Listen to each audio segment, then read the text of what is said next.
Hey everyone, with all of the updates and changes coming to Total Brokerage, I wanted to re-record your training videos. I will be creating two videos, one on transactions and one on the CRM. I will also be adding time codes in the description box below so you can continue to use these videos as a reference point. Let's go ahead and get started. So the first thing I want to talk about is the dashboard. These items at the top are called widgets. You can create your own widgets by going up to Actions, Add Widget, and then from there, choosing from any of these widget types. For an example, let's go ahead and choose sales volume, choose our color, maybe a pretty blue. Okay, choose when we want it to reflect on. So let's say this month, and we want it for closed transactions. And you guys won't have to select this, but just to show you.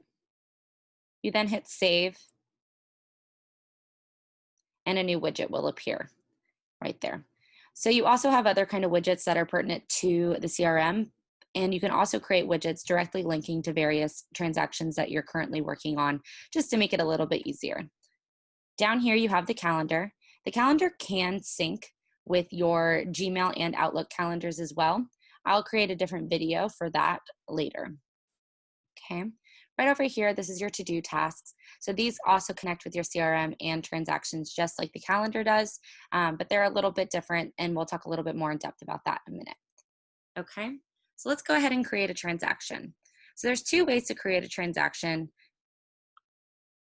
The first way is to come underneath View Transactions, Actions, Create Transaction, and set it up that way. The second way is my preferred way, and that's to go into the CRM and find your contact that you've been working with, and going up to the top right corner, Create Transaction. This is going to take you into the Forms Wizard. If you use the Forms Wizard, it's going to pull in all of the forms that you will need based on the questions that you answer. Versus Create Transaction without forms won't pull in any forms. So this would be good if you had people sign in person or if you use another e-signature platform. Okay, so let's go ahead and answer these questions. Who do you represent the buyer? It's a residential sale. Is this a referral? No, but if it were a referral, if it was another red zone agent, I would say yes, and it would pull in the red zone referral form. Otherwise, it would pull in the FAR form for another agent. What kind of association is it? HOA, condo, historic. We'll just go ahead and say no for now. What kind of lockbox is it? We're going to say NA, representing buyer. Was the home built before 1978? We'll say yeah, no. However, I'll show you what to do if someone pulls in a already completed lead-based paint disclosure form or a seller's disclosure or whatever it may be into the MLS. We'll be going over that shortly. Okay, what kind of financing is it? It's conventional. And then down here, it's going to pull in the checklist. We keep it pretty simple. So we have one checklist that's for buyers and one checklist that's for sellers, and it'll automatically know which one to pull in for you. So we'll go ahead and create the transaction. Okay, from here, I'm on my general tab, and I can see the name, who I'm representing, the status, the transaction email address, which we'll talk about a little bit more in a few minutes, and then notes. So underneath the notes, you can add anything that might be about this transaction. So it can be paid at slab pour or family friend, anything that you want to do to just kind of keep this transaction notes for yourself to make it a little bit easier. Okay, and then also any links that you paste in this note box will reflect right down here. Okay, then you have the document tab. Here are those forms that were pulled over from our Forms Wizard questionnaire. Okay, then we have the people tab. From here, we can go ahead and add the people that we're working with. Seller's agent is who is representing the sellers. So we'll go ahead and say that is Kyle Bosworth. Hit save. Okay, and then add an additional agent. This is especially important for teams.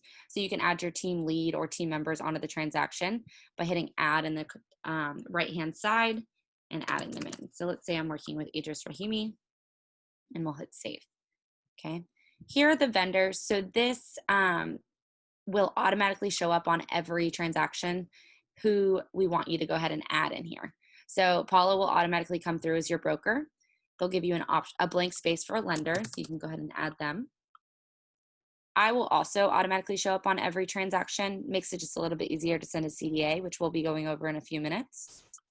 Referral, if you had a referral, you would go ahead and enter that. We do not. Title company, we are working with River City Title.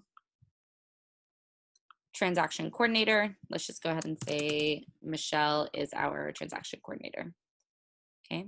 And from here, since I created the transaction from my contact, it automatically pulled over Miley Cyrus, but I need to go ahead and enter my second buyer, who is Beyonce Knowles.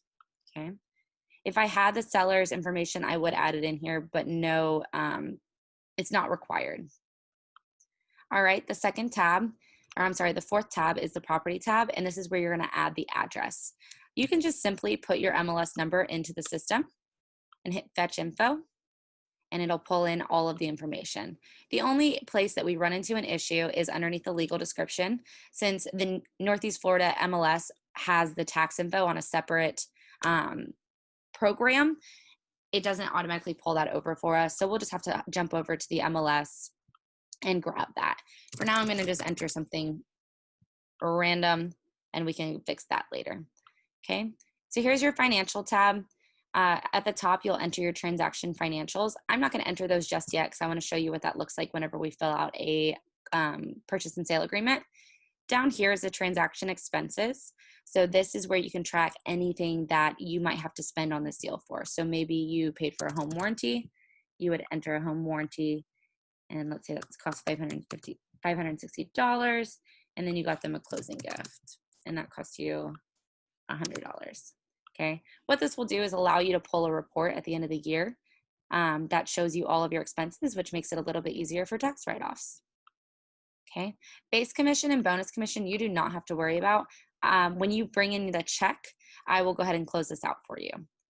Earnest money, you don't have to worry about that either. We do not hold binder, the title company does. Calendar, previously known as the dates tab. This has all of the potential dates that you may need. The most important ones are obviously closing and contract effective date for compliance purposes, but I do recommend that you add your other dates as well, because when you do this, you can set up a reminder for yourself and it'll email you a reminder, and it'll also show up on that calendar that we saw on the dashboard earlier. Okay, to do tasks. So this is going to allow you to add any random tasks that you might need for this transaction. So this could be follow up on lien with the title company. And maybe I want to follow up on the 20th and hit save. Okay. So then when I go to my dashboard, I will see all of my current and overdue tasks here. And then if I go to upcoming, I can see that on the 20th, I need to follow up. Oh, sorry about that. I need to follow up on that one task for that transaction. Makes it really easy. I can simply just click that button and it takes me directly to that, that tab in that transaction. Okay. Email. So email, this is a great little feature. If you copy this email on all of the email communication that you have based on this transaction, it'll keep a nice little log here. So that way it'll be really easy for you to come back and reference anything that you might need. Additionally, it'll also pull in any documents that were attached to that email. So if the listing agent sends something back to you and she replied all, and this had the email address on the original one, it'll pull in that document so you won't have to save and upload it. Activity. This is anything that goes on in the transaction. So did you add someone? Did you send a signature request? You can also add some internal notes here. So if you want to let Idris know of something, your co-agent know of something, you can, and it'll send them a nice little email, as well as keep a good little record here in the log. Okay. Based off of these things that these activities that you add, you can either add that to the calendar or add a task just to make it a little bit easier and prevent double entry. Okay, and the last tab is the checklist. This is everything about compliance, so we will be going over this in a few minutes. For now, I want to circle back around to actually sending an offer for e-signature. Okay, so when I completed that forms wizard, I received these 3 documents. I have a binder receipt, purchase and sale agreement, and a CDA. Obviously, for the offer, I'm going to want to go ahead and open up that purchase and sale agreement. And the first thing I'm going to do anytime I fill out a document is hit this little eyeball to view preview mode. It'll show me exactly what has pulled over and what hasn't, so I can come in and enter this information. So right off the bat, I have to enter my buyer and seller information simply because I have to enter the marital status. So let's go ahead and say,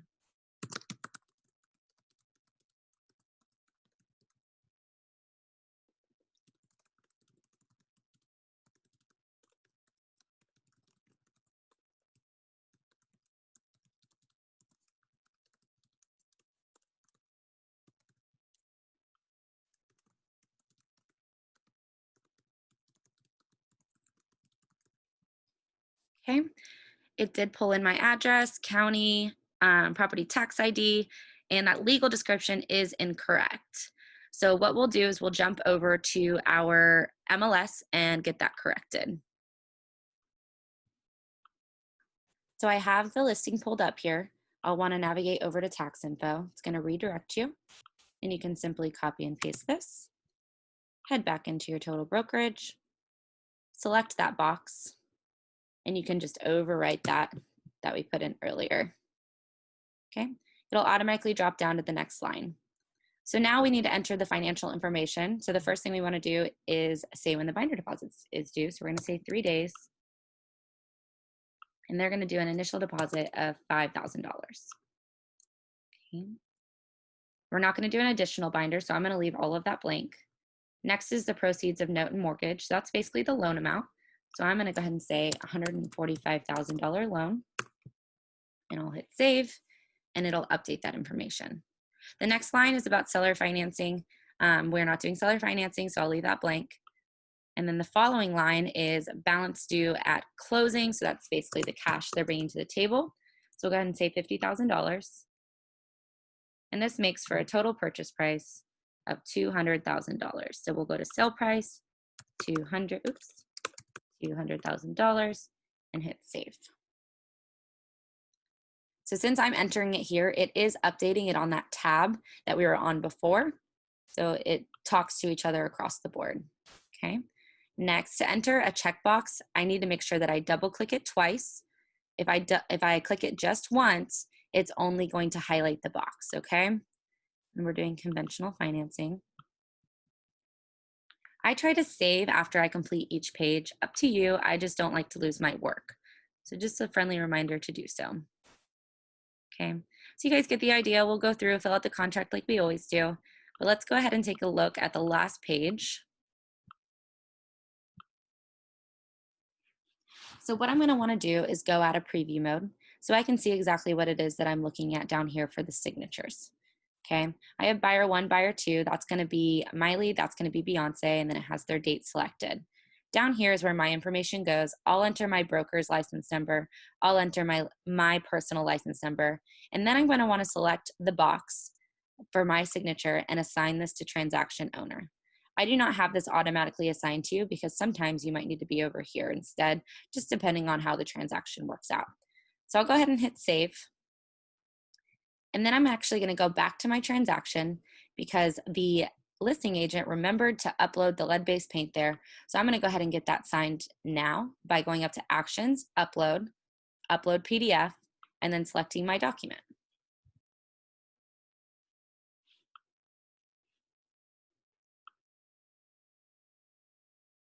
So that's going to pull it in, and all I have to do is click on it.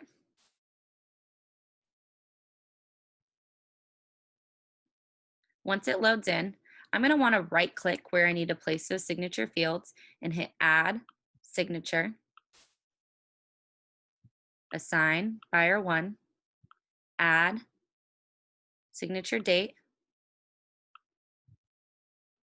and I can resize it by going to the right-hand side, Assign, Buyer 1. Now I'm going to do the same for my Buyer 2, Add, Signature,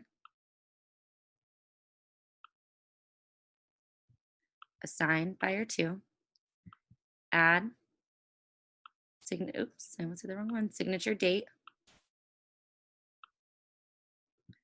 Assign, Buyer 2, and then I'm going to add Signature, Assign, Transaction Owner, that's me, Add, Signature Date,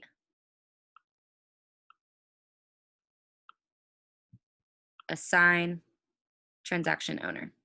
So to move the fields around, if I go to the bottom bar of it, I'm going to get this little crossbar that looks like 4 arrows pointing in different directions. That's when I'm actually able to move it. I can also use the arrows on my keyboard to move it up and down. It just takes a little bit longer, but can make it a little bit more precise. Okay. Also, some other tips and tricks that I want to show you for placing fields for your customers. If I add a text box that I want my customer to fill out, I can simply place it wherever I want. And then if I hit this little person button, this means toggle optional, which allows your customer to fill out this field. Okay. Same thing with checkboxes. If I add a checkbox and then toggle optional, this creates a checkbox for my customer to fill out. Okay. I also have the option to add a signature date and time. That is not required in Florida. So up to you guys if you use that or not. And then for marking up contracts and amendments, you can do a strike through feature, a strike through box for paragraphs, and a highlight box if you want to draw attention to something. Okay. And you can resize this to whatever size you need it to be if you really want to draw attention. Okay. And then to simply delete something, you just click on it and hit the little trash can. Okay. So I'm going to go ahead and save that. And I'm going to come to the top right corner and request signatures. I need both of my customers to sign as well as myself. So I'll start with myself and I will go transaction owner and select all the documents. So here I have one signature. So this is how I create my signature packet. And method, I want to sign on this device. There's no need for me to email it to myself.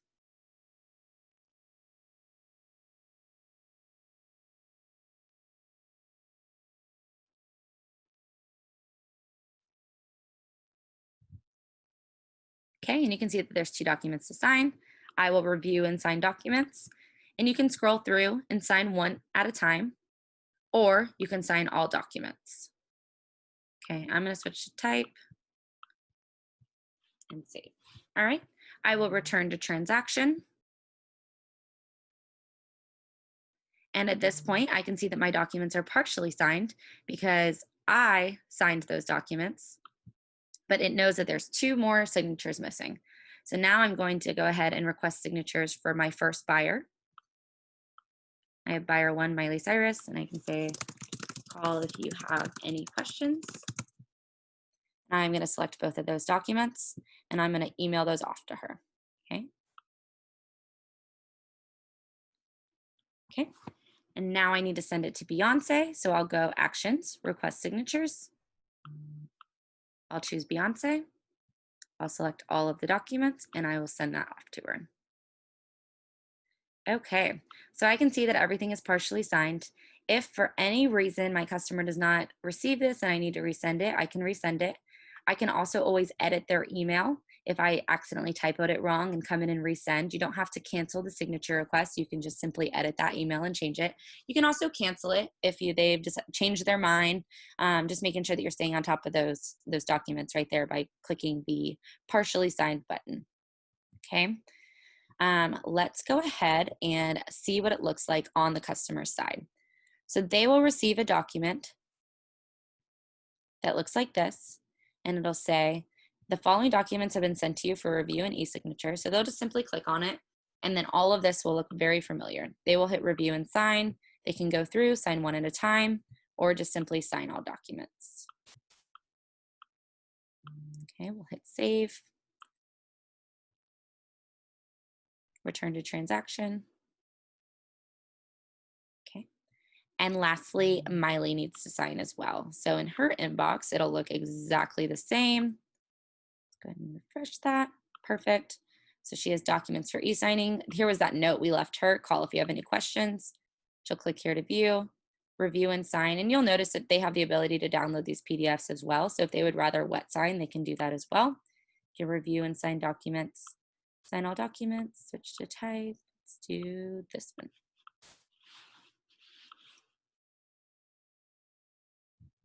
All right, and now they can download the final PDF with everything signed, or they will also be emailed that final document saying, thank you so much for signing. Here's a copy of that. And then you as the agent will be notified that everything has been signed, okay? Let's go ahead and return to that transaction. And now it is time to complete some compliance.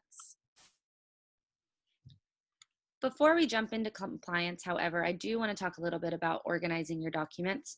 I get asked all the time, how do I put my documents into folders? Sometimes when you have a listing, you get multiple offers on it and you want to be able to organize those offers into different folders, or maybe you wrote an offer with these people and it fell through, and instead of starting a new transaction, you said, I'm gonna just use the same transaction.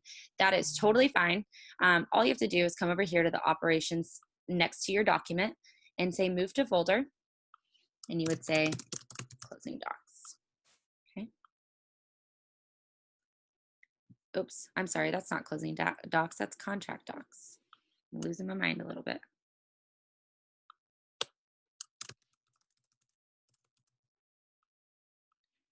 Easy peasy, all fixed. Okay. I'm going to do the same thing with my actual contract and move this into the contract docs. And then there I have a nice organized little document folder. Okay. Also, underneath operations, if you have a document that has not been signed yet, maybe you uploaded it off of a wet sign and it has been signed, and you want to go ahead and just mark it as signed so you know it's the final version, you can simply mark as sign. You can also rename this document if you need to. Archive means you're going to delete that document. So however, it doesn't truly delete it. What it does is it puts it underneath this folder down here and kind of keeps them out of the eye range. Okay. Okay, so for compliance, I'm going to come over to the compliance checklist. And right off the bat, I can see that I have 8 tasks pertinent to my contract compliance. Okay, it's really, really easy. And this is supposed to be done within 3 business days of an executed contract. Please do not wait until closing to complete this because your check will be delayed and we do not want that to happen. Okay, so let's go ahead and jump into this. So change transaction status to pending. Pretty simple. I'll go over to the general tab that we saw earlier, and I'll change the status to pending because we now have an executed contract. All right, next is to update the name of the transaction to the address. I'm going to go to my property and I'll just copy, I'll copy that and then go over to the general tab and I will change the name of the transaction to the address. I'll go back to my checklist and I will mark that off. The next one is announce pending contract on social media. I'm not going to check that you did this. However, it's just a friendly reminder to complete it. If you don't want to, just simply come over to the right-hand side where it says not applicable and mark that off. Okay, so upload binder deposit receipt. So the next thing I'm going to do is go over to my documents tab, go to actions, upload PDF, and I'm going to find that document that I have in my downloads. Okay, and I'll head back over to my checklist. I'll click into the little box, select that document, and mark it off. The next one is upload fully executed contract documents. Those are already in the system, so I'm simply going to click into the box, choose my NEFAR purchase and sale agreement, choose my lead-based paint disclosure, and mark it off. The next one is to upload the pending MLS sheet. So I'll go over to the MLS, I'll hit print, I'll choose the private version. If I am representing the seller, I'll want that tax info too. So I'll check that off and hit print. My destination printer will be save as PDF. I'll hit save, and then we'll do pending MLS and the address. Okay, we'll head back to our total brokerage, go to documents, actions, upload PDF, upload, choose that.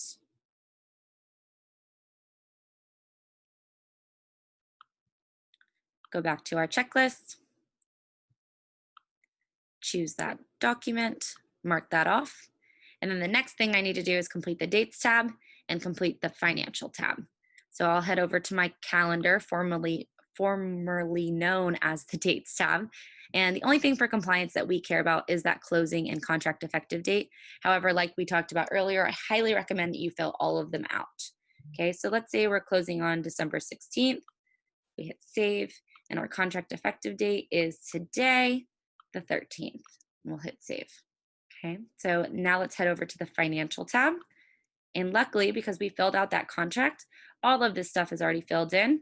Feel free to enter anything else that you might want to add, but you can add your transaction coordinator fee of, let's say, $350, and then transaction fee of $350, just to keep yourself organized, and we'll hit save.